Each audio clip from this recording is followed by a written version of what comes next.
Tables and seats are now on sale for the biggest night in the digital video calendar, the TellyCast Digital Video Awards. We're celebrating excellence in the only awards ceremony created especially for the social video industry, with over 100 channels, shows and series shortlisted across 27 categories. It all takes place on the evening of 5th of June during South by Southwest London Week at the luxurious Londoner Hotel in Leicester Square.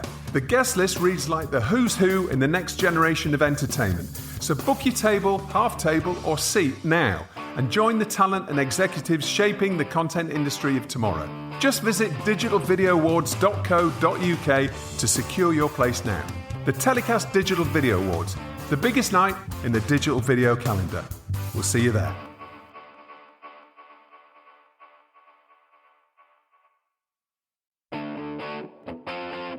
Hi, I'm Justin Crosby and welcome to another TellyCast.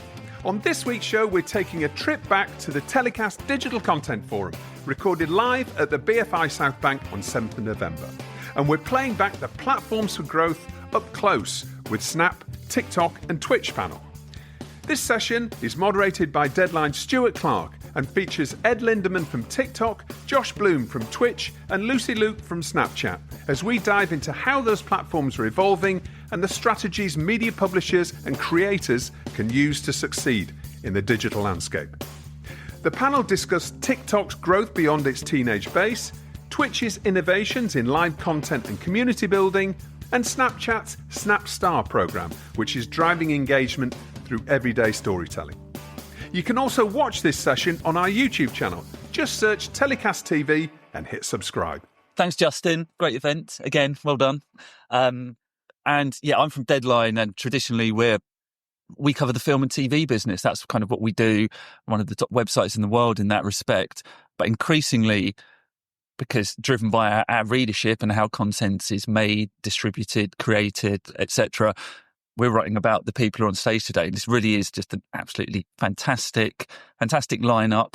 We've only got, I've been told, 29 minutes, not even 30. So I'm going to go really fast. So I'm sorry if I'm talking fast, but I've also just had 2 coffees. But I'm going to try and get as much in as possible. I think the interesting thing is that if my questions aren't up to scratch, please get involved because I can see questions coming through here. So, ask your questions and I'll get them. So I'm going to do quick introductions, spend a bit of time with each person, then have a group conversation, and then your questions feed in as well. So there's a lot to try and cram into what is now 28 minutes. So I'm going to go, Ed, I'm going to come to you first because you're next to me. In fact, I'm going to introduce everyone, then I'm going to come to you first. Ed Lindemann joined us from TikTok, Head of Publisher Partnerships and Operations UK. I think that's right, as of today. Josh Bloom, next from Twitch, now Senior Programme Manager, Josh, I believe. And at the end, we have Lucy Luke from Snapchat, UK Head of Partnerships. And I believe there's content sometimes on different days in terms of your job title, but we'll stick with partnerships today. Ed, now you're something of a veteran at this event. It's a new event, which means you were here last year, I think. Yeah. When we think about the platform, just bring us up to speed with 12 months. A lot happens in any 12 months. A lot happens in any week. But I think particularly in the world in which you live, things move fast. Tell us about the developments at a platform level. What's changed in the past 12 months for you? So I would say probably the trends that we've seen over the last few years in terms of our product and our business are worth sort of like reiterating. So I still think there's this kind of preconception that TikTok is an app for teenagers. We're actually seeing the average age of the platform continuing to increase now. Really, it's up to like late 20s. And then we're also sort of seeing the product really develop and diversify as well. So yes, short video is kind of still the core of what any sort of experience on TikTok is likely to be. But we're also building product features that kind of enrich in that sort of onward journey. So after you discover something really interesting in a video, you can go on to sort of engage with that. And probably the most high profile product that we've launched in that space is TikTok Shop. And that's like our native e-commerce feature. And if you're thinking for those, I guess the world I'm from of like, traditional media, for those traditional media brands, media publishers, they might, the big entities that you're working with might have 30, 40 more different TikTok accounts. How do you, as the partnership person, how do you help them make that kind of cohesive, or does it not need to be? Is it kind of piece by piece, activation by activation? So we work with our publisher portfolio in the UK. We work quite closely, or provide like high touch support to about 400 publisher accounts. So in entertainment, we work with all the major broadcasters here, and then sport, all the kind of the big names, Premier League, Wimbledon, all the football clubs. We also work closely with news, lifestyle as well. So, our goal in working with those partners is to really enable them to use the platform as effectively as possible. What does that mean? Well, really, it's just making sure that their content output, i.e. the videos that they post on the app, are as of high quality content as possible, but also kind of maximizing the cadence of the amount of content they're putting on the platform. And then once we've kind of established that sort of core base, we'll then actually take a step back and often look at how we can support their wider businesses, whether it's something to do with talent or charity initiatives or e-commerce, depending really on like the nature of their business and what they're focused on. So then let's move that into reality. What would be good examples? Let's think of recent examples of that working well. Let's kind of to make it go from sort of theory to practice, I guess. So I guess probably in the entertainment or the TV space, a project we worked on this year with BBC and BBC Studios was a program called Creator Lab, where we basically helped the BBC to identify 100 emerging TikTok talent. So people who have built their personal brand by using TikTok, by creating short videos. And those individuals have an appetite or an ambition to break into broadcast, right?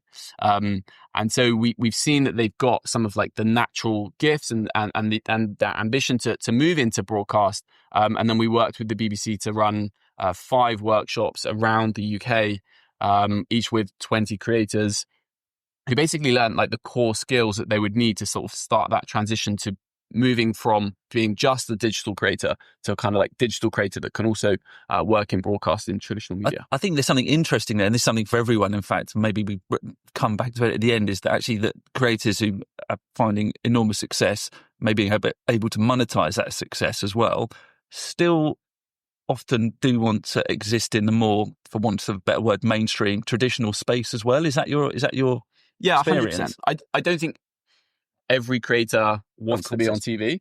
I think from a platform perspective, TikTok, but actually all the platforms really are looking at how they can help creators to monetize through the platforms themselves. So for us, that's things like TikTok Shop, live revenue, and a number of other sources of income. But yeah, for those who want to kind of break into TV, whether that's presenting, acting, whatever it might be, and take those opportunities, build an income stream that way, whether it's freelance or even full time. We really want to support them with that transition, because for us as a platform, it then kind of tells the story that if you start out as a creator on TikTok, you can be the next like Amelia Dims and become like the next presenter at the Oscars red carpet. But there's a good few, all boats rise, essentially. Absolutely. I think there's always, and very naturally, I'm a journalist, so I buy into this. There's always fascination with the new, with novel. But I wonder, to what extent, is there a story that doesn't get told around perhaps people who own content owners, around legacy content, around older titles? Now they can be, brought to TikTok. Yeah, I would say so. I think on the publisher side, we're starting to see publishers lean in more and more and looking at their archive content and kind of figuring out whether there's a business case for that archive content to exist on TikTok. And I think the other really interesting development we're seeing with entertainment in that kind of vertical is what I would describe as fan content, right? So if you look at a particular IP, let's take, for example, in the UK, one of my favorite shows, The Traitors, the BBC and the BBC's TikTok accounts will output a lot of content around the Traitors, right? So lots of different clips across their number of different TikTok accounts. But actually, it's the user-generated content that can really kind of make a movement or make a sort of a viral feeling within a platform when people at home are creating content around those like particular titles. So I think for The Traitors, I looked in app, I think there's 13,500 videos that have been made with the hashtag the Traitors. That number actually doesn't seem that massive in the grand scheme of social media and the platforms. But actually, when you think that some of those videos might be achieving hundreds, thousands, tens of thousands, in some cases millions of video views, that actually can deliver like a huge amount of reach that actually the media owners themselves can't achieve just by managing social accounts. So I think that space is something that we're looking at and really trying to encourage creators to create more content around those IPs that they love. And so how does a smart media owner, publisher then work with creators? Because it's interesting you mentioned, I guess there are instances of whether it's providing, behind the scenes access or levels of access, or perhaps some IP. There are creative things that could be done to...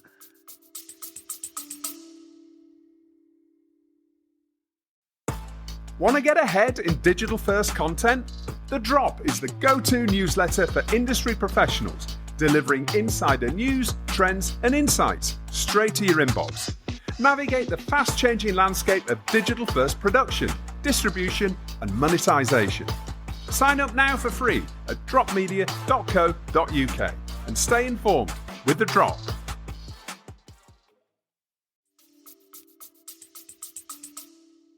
Yeah, I think from the kind of the initiation, the very early stages of when you're sort of building a new IP or an existing IP, we'll have producers, casting directors come to us and say, look, we're looking for the next talent. Who do you think that creator could be that could feature on our show? So we can provide that kind of support.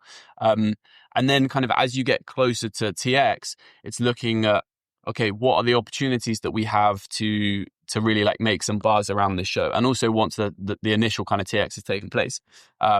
So kind of knitting creators into those marketing strategies, I think is really important. And we're seeing the IP owners, and particularly we've noticed major like film studios in the US like really leaning into that process, especially around those red carpet moments, which are now becoming like incredibly viral on social platforms. Thanks, Ed. Josh, the clock is ticking. Over to you. I think Twitch, I think we have to start. It's synonymous with doing lots of very cool stuff. It's synonymous with live, but also doing lots of very cool stuff around gaming. But I think that's not the full story, is it? I think there's a much bigger story to tell around Twitch. Yeah, it is and it isn't, right? Gaming will always be a very large part of what we do. It's our history, it's where we've come from. But I think one of the most fascinating things about Twitch is that if there is an audience and a community there to watch something, it exists on Twitch, whether that's music, sport, gaming, so you name it, it does exist on Twitch. And it's interesting, our most popular category, and has been for some time now, is called Just Chatting. And it's basically this, people with a webcam right in front of them chatting to their chat running down the side of the screen, not depending on any sort of visual stimulus. And I think that's a wonderful thing. If you ever get the chance, if you haven't been on Twitch or seen Twitch, I would encourage you just to spend 5-10 minutes jumping into a Just Chatting category, big or small, and seeing the really fascinating relationship the creator has with their chat. So it's building communities around particular passions. Could be niche, but you can aggregate those niches. Oh yeah, I mean the example that I always tell is there's a creator called Pen Addict. He's obsessed with pens. And he reviews pens, like how they feel, like how they drag on the page, and like I've been influenced by him. I bought a pen. And now Ryman email me every month asking if I want more pens. I'm good. Ryman, if you're watching. But like, it's just a fascinating example to show that if there is people who are passionate about something exists, and Pen Addict is probably one of the best examples of that. But equally, like we had Talia Ma recently, who's a musician. Sure. And she is a musician and but also a big gamer, and was brought and works with makeup brands as well, sort of bringing all of her passions into her streams. I think Talia Ma's a good example, because in terms of thinking about how creators can work with brands and how you can be part of that story, I think she's got an interesting absolutely. I think the thing that we had Talia in our offices a few weeks ago, and she was saying the really interesting thing about a brand integration to Twitch is because it's live. Sometimes we've all seen a brand integration to a creator that's not quite right, and maybe you think, oh, they're hiding behind the edit. They've taken several goes to get that. They just don't gel. You can't hide that in a live. When the brand and the message and the creator don't mix, in a live, it's very obvious to spot. So when you do get a brand who want to incorporate with a creator live, it works wonderfully well. It fits really well into their natural narrative, their interests, their passions. And for Talia Mara, I think it was a makeup brand. And, she was talking really passionately about she buys it anyway. This is the look she's going for that day. And you can see the chat. The chat was really engaging with that. Oh, how would you go about doing this, that, or the other? Not a makeup expert, so I'm going to go on somewhat sketchy ground here. But there was genuine interest and passion with what she was doing with that brand, which wasn't caged. It wasn't hiding behind an edit. It was very real, very authentic. I think sometimes people like to be able to fix things in the edit. Yes. But there we go. But I guess what I hear there is that perhaps there is a kind of a authentic connection when you get it right. It's probably, if we're honest, harder to pull off though. Is that fair? Yeah, it's very powerful. But you're right, it is. And if you look at that brilliant funnel that Meta did in their keynote, like it's for the most engaged viewers. Like it is, the numbers on Twitch are not going to be the same as a VOD because it's you're asking people to come and spend hours sometimes watching a live stream, and what you get is a very, very committed audience who want to spend time with that creator. Well, I think something interesting about Twitch is actually the usage times are high, right? In the high tens of minutes, whatever the actual number is. Is there also, do you see an opportunity for actually shorter form and short connections? Yeah, right? We've tried to embrace that as well. Twitch will always be a home of long form content. As you said, our average watch time is quite long compared to the other platforms. But we acknowledge as well that sometimes viewers don't have an hour, half an hour to spend on a stream. So we redesigned our mobile app this year to try and sort of cater to those shorter sessions. And that's a bit more clip discovery, a bit more sort of more of a feed experience, maybe more akin to TikTok. And we've also tried to make it easier for people to export clips from their streams to other platforms like TikTok as well. Because we're like, I think, you were saying really well, Twitch is pro-creator. We acknowledge that all creators live in an ecosystem. We're trying to help creators branch out to whatever they want to do next. And that's interesting. That's one way in which the platform, the service you offer has developed. What else? Are you also doing interesting things around chat, aren't you? Yeah, so this was another one. Again, one of the interesting things we're looking at is how do you collaborate with other people and try bring them together. And one of the things that we had previously was if you're bringing somebody who is also streaming live together in a joint broadcast, your chat would be left on your own individual channels. So what we've done is introduce something called shared chat. So if let's say you're watching my channel while I'm streaming with you, Ed, is that you can see both of our chats combined in the same chat together. So it's a great way of not missing out on what's being said on the other person's chat, despite the fact you might be watching a joint stream on mine. And when we were chatting ahead of time, Josh, you were saying that your sense is that there's a new generation of streamers. So clue us in. Who should we look out for, and how is this new gen operating, doing things differently? I think the really interesting thing is it's a mix of changing tech as well. I think the rise of what we would call IRL streamers, so people just wandering around, what in television terms, doing walkie-talkies, like just doing this and wandering around, is really rising. And I'd say even 5 years ago, that just wasn't possible. The mobile internet connection just wasn't strong enough for it. And if you wanted to do it, you had to have a giant streaming backpack on, which obviously still exists for those people who take it very seriously. But I think that generation of people who just whip their phones out of their pockets to go live, to wander around, to share their experiences of what they're seeing and doing is increasingly becoming more and more popular. And I think we'll see more of that as sort of internet speeds increase. Lucy. Hi. Last but absolutely not least, and I think this might even be your third time here, so that really does make you veteran status in terms of this event. But tell us, last 12 months then, so between last year and this year, well, tell us for a start how the platform service has evolved. What's new there for you? What's changed? Yeah, we've had a busy year, sure. As everyone has, but more and more people are watching content on Snap. So I'm going to throw a number out there where total watch time is up 25% year on year, and I think part of that. So last year I talked about the rise of creators on the platform. There's a lot of other platforms we've been talking about, and we affectionately call them the Snap Stars. They're our verified creators, and they have contributed to a 55% increase in total watch time. And so what is this? Tell me, Snap Star. Just define that for me. A Snap Star. Okay, so you could be a Snap Star. We'll onboard you afterwards.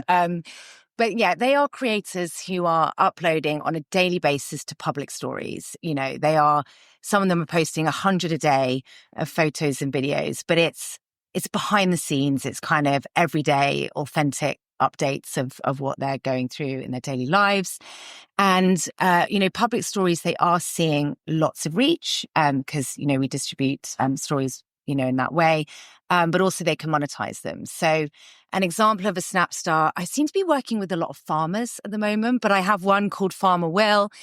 He was a Love Island contestant and he joined the platform about 8 months ago. And he is posting, 15 hours a day, not for 15 hours, just to be clear, just within a 15-hour day during lambing season. And he's just, photos, videos, talking to the camera about the day in the life of being a farmer. And what he describes it is, I don't have to overthink it. I can just post in the moment. My community are there supporting me through this process, but also they're really interested in, how do I become a farmer? Or he might meet a veterinarian who can give him some tips and tricks. So, that's one example of what I'm working with, but it's that kind of everyday sort of day in the life you get to see through your Snap. Are there, thinking about kind of the media publishers that are there lessons that can be learned from, the growth of Snaps? What can we glean from that success and apply to business, I guess? Yeah, so I think the last couple of years I've been talking a lot about sort of episodic show content that a lot of our publishers are still doing, and that's reaching great audiences. But I'd encourage our broadcasters to also lean into that public story format as well, that kind of daily behind the scenes content. So I was talking to ITV yesterday about This Morning, which most of you know is a sort of morning daily show. And that's doing great on Snap. There's a real community that come to watch the highlights from that day or that week. But also National Treasure Alison Hammond is a Snap star, and she's posting as her, behind the scenes on set. She's bantering with Dermot. She's grabbing someone to have a quick chat with that's been on the sofa. So that connection, that extra engagement that you can get for a TV, format like that is really helpful when you use your talent or leverage them. And given the speed at which things move, is there for the media publishers, IP owners as well, is there now a kind of a best practice? Do you kind of sit down with them, or is it just too fluid? Is it impossible to kind of even go there? They're all very good at what they do on Snap, I have to say. But some tips I've been sharing this year is, again, with shorter form video, which does really well on Spotlight, which is our kind of short form entertainment platform, is think about that first second even more than ever. You are competing against the Snap stars I just talked about, the thousands that we've onboarded recently, general people like you and I. So you just need to think of that first second to engage them. But I also wanted to call out other partners who are sort of using other areas of the app as well. So we all went through some cultural moments this year with the Olympics and the Paralympics, and Channel 4 this year worked with us on an AR filter, on an AR lens, sorry. And you were able to, engage even further with the Paralympics. So you could have opened up the camera and been an Olympic archer, Stuart. You could have done that through the camera, competed with other people, got a medal. It was excellent.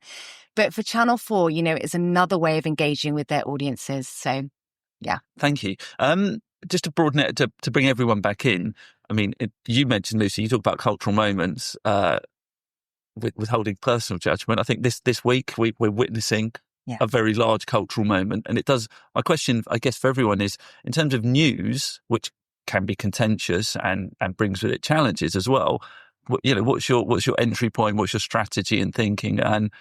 And Ed, again, just because you're next to me, I'm going to come to you first there and understand this. Sure. So I think everyone's probably quite aware that young people are consuming more news through social platforms. TikTok's definitely one of those. So, we're seeing news publishers in the UK perform incredibly well and driving huge video views, both here in the UK, but also that content, because it's such high quality journalism and in the English language, travels really, really well overseas as well.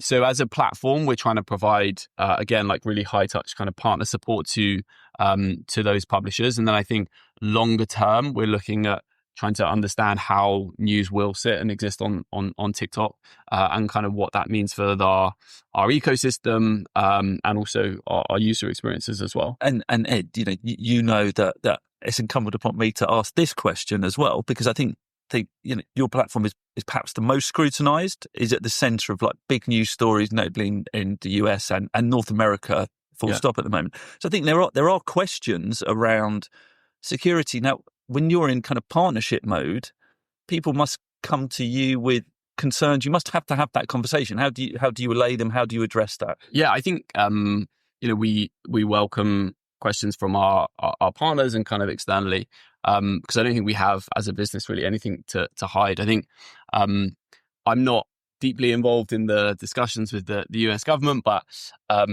as a platform, obviously, but as a platform, we comply with all the laws and regulations in the markets that we exist in.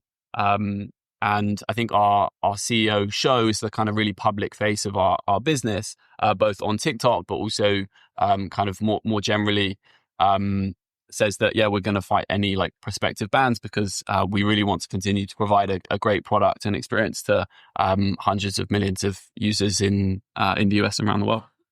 And Josh and Lucy, tell us about where news fits into what you do. I think for us, it's about, again, it comes back to community. People come to creators they know to share a common experience with them. And the really interesting thing is that for every creator who has a different opinion or a different view on the world, they will gather an audience to chat about it. And okay, for a lot of people, this will be a very difficult week. And I've heard the phrase group therapy come up a lot this week in those communities where they want us to be together and talk about next steps or reassure each other. And obviously there's those who are maybe a bit happier how this week went, of course, as well. But I think that's the thing with Twitch. There is, every creator has a slightly different view of the world and ends up gathering people who want to hear that opinion of the world and chat together about it. And often, when we have an in real life event called TwitchCon, I know a lot of friendships have actually started off in the chats of some of the popular creators, and they've actually met offline and become deep friends. And that's that sort of shared experience is becoming increasingly common on Twitch. And Lucy, how about you? Where does news fit into the picture? Very, very important. Our Snapchatters want to feel informed, obviously. So, we have the sort of harder news, the kind of updates, the need to knows, the information there through our traditional news publishers, but also increasingly their journalists are coming on board as individuals and as Snap stars and giving our audiences that access of, being at the polling station or reporting live, obviously not through a live product, but updating stories. And then civic engagement as well. We have examples. We worked with the BBC this year ahead of the UK election to make sure that through an AR filter, again, you could open this up and get information about how do you vote? What do you need to bring? How do you sign up ahead of voter registration day? And we're seeing really good numbers coming through with people using that and then registering. I'm very mindful that the clock is ticking. So what I want to do is just quickly ask each of you if we've kind of done what the last 12 months has looked like, just look ahead how your platform's changed in the next 12 months. But if I can ask you to try and do that in 60 seconds, starting now, Lucy. Spectacles, 5th generation, launched. They're amazing. They're in the developer community now. But look ahead for that. New ad products coming our way, more to come on that. And we are testing a new streamlined version of the app with more announcement to come in a few weeks. Which is simple. I have read about that. It's going to be very efficient and we are testing. So we'll come back to you. Okay. Just under a minute. Josh.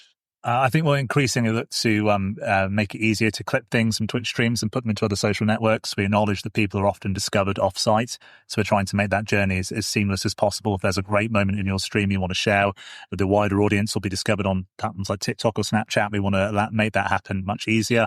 The mobile app will continue to develop and evolve, trying to make it easier to find people in those shorter sessions. Yeah, I think those are the two main things. The second over, not bad. Ed.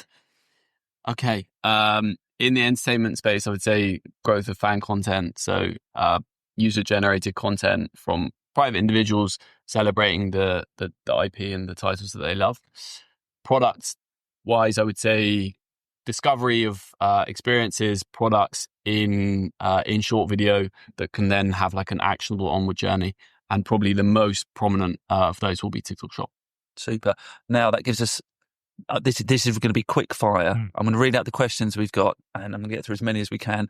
What is the commercial model for IP owners when creators use other people's IP, i.e. should they use something from traitors to create their own content and that goes viral? Who gets paid? To anyone? Good question. I'll take it because I mentioned the traitors. So we work with IP owners to ensure that they can like enforce IP ownership through the platform. So we have a tool called Media Match, which enables them to identify when there's IP infringement and remove it. And then we also have quite kind of strict IP policies to make sure that anyone who's infringing regularly is getting that content or account removed. More kind of broadly, we're looking at where that value is created for the IP owner, whether that looks like monetization or if it's like kind of top of funnel exposure. So I don't have a perfect answer to that, unfortunately. An answer nonetheless. Try my best. How does Snap make money for a Snap star? Lucy asks Anonymous.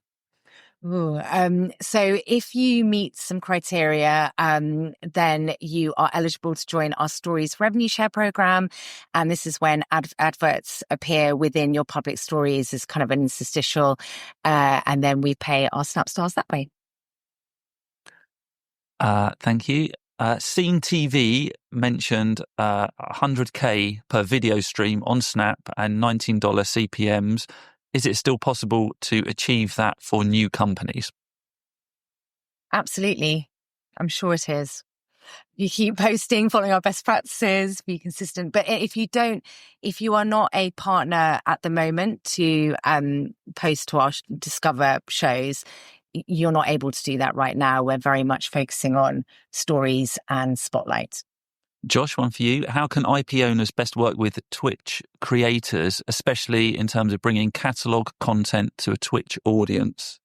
Depends what your view is on how freely you want to distribute the IP. One of our most popular sort of formats is reacting to content. If you want to offer that content license free to a large creator, that they react to it on stream, it's a great way of reaching new audiences. So it largely depends on the licenses available at the time, but reacting generally is a very strong format we have. Thank you.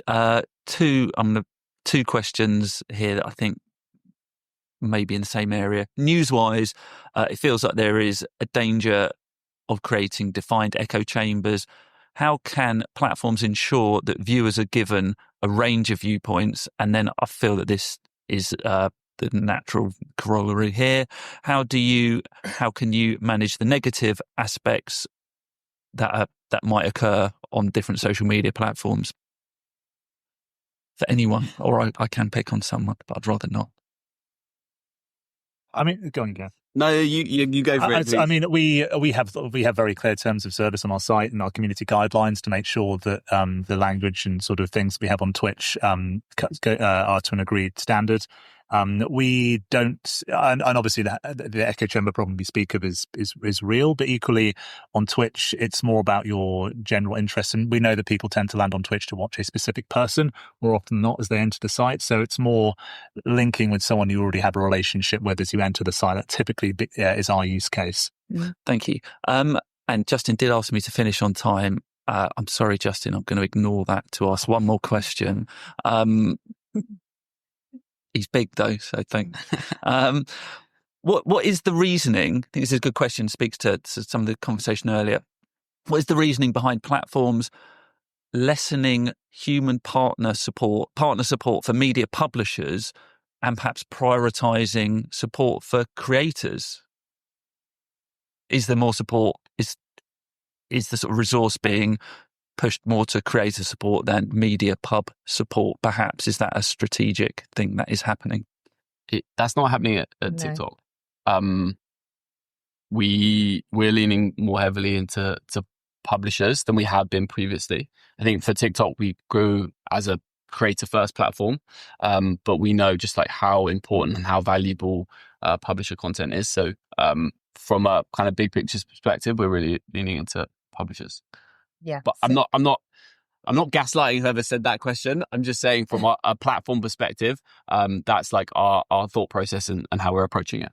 Lucy, did you want to come in there? Absolutely the same. The media publishers on Snap have been on for quite a long time, well, since 2015.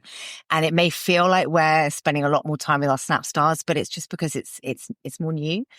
Media publishers are still very important to us and should be supported in the right way.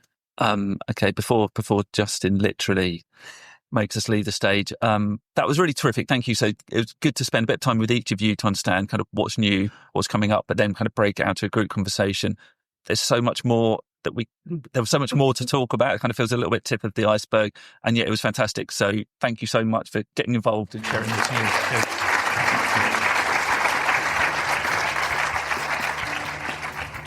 Well, that's about it from the TellyCast Digital Content Forum. You can access all the panel sessions from the event right now on our YouTube channel. Just search for TellyCast TV and hit subscribe. TellyCast was produced by Spirit Studios and recorded in London. We'll be back next week with another show. Until then, stay safe.